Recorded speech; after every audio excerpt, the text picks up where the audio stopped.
আর একজন ভাই ছিলেন যিনি ইউএস বাংলাতে জব করতেন, তার নাম হচ্ছে জাহিদ আলম। তো আমি কল দিয়ে বললাম যে ভাইয়া, আমি তো প্রোগ্রাম আছে আমার, আমি জাস্ট ঢাকায় যাব আবার ব্যাক করব এবং আমার প্রোগ্রামটা ধরতে হবে, রাজশাহীতে আমার প্রোগ্রাম আছে।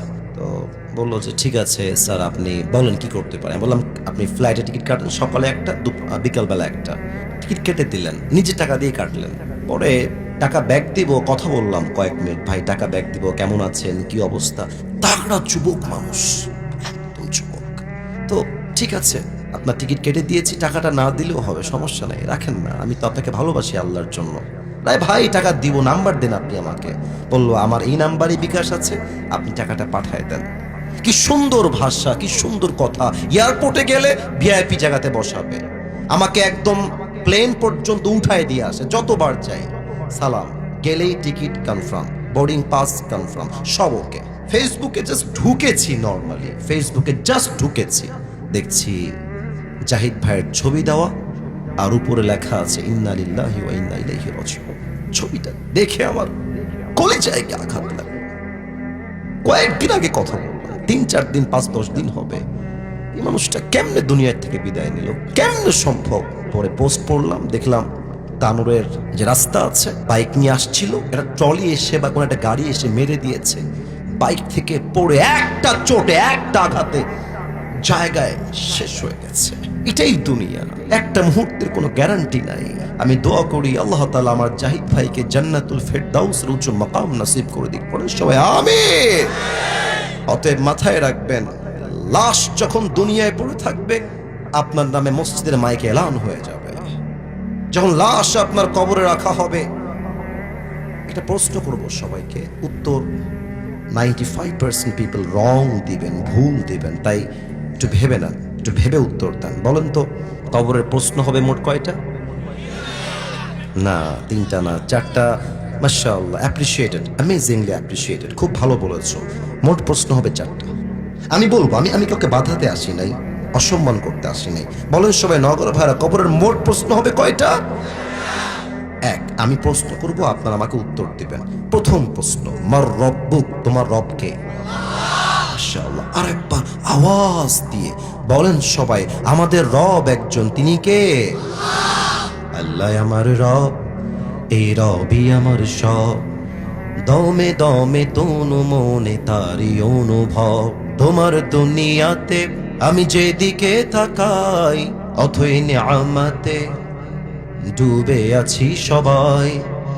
পাখপাখালির কণ্ঠে শুনি তাসবিহ কলো রব, তাসবিহ কলো রব। আল্লাহ আমার রব, এই রবই আমার সব। বলেন সবাই, রব কে?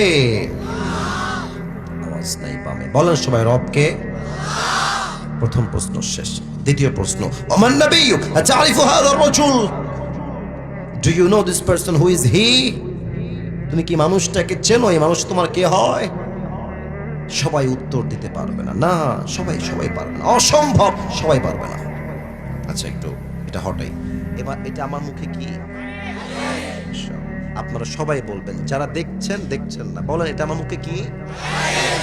জাস্ট দেখানোর জন্য মাইকটা হটাইছি। আচ্ছা, আমাকে মন থেকেই বলবেন। আপনার আমাকে ভুয়া বলার কোনো প্রয়োজন নেই, মন থেকে যা আসবে তাই। দাড়ি থেকে আমাকে আনস্মার্ট লাগছে না স্মার্ট লাগছে? অসুন্দর লাগছে না সুন্দর লাগছে?